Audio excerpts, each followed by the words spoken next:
Hi, I'm Kirti, and get ready to be pulled in as today we are making our very own homemade compass using a magnet. And the materials that we'll be using today are tape, a pen, scissors, a needle, magnets, a Nerf dart or a cork, a bowl, and a jug of water. So first what you're going to do is cut out 4 pieces of tape and label them north, east, south, west. Place them equally spaced around your bowl, clockwise. N is for north, E is for east, S is for south, and W is for west. Stroke the needle from eye to tip using the magnet at least 30 times. Make sure to stroke it in the same direction each time.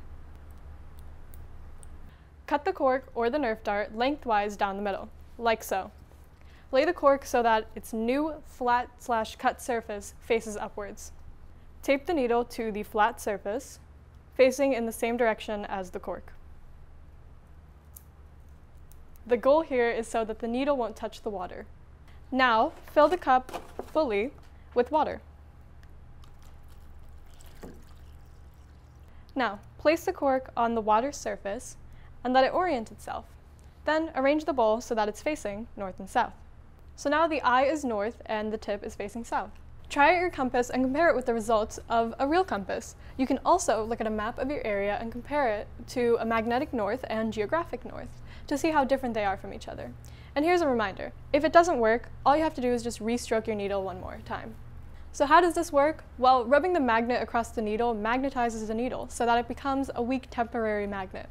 This needle can now interact with the Earth's magnetic field like magnets. They will attract or repel.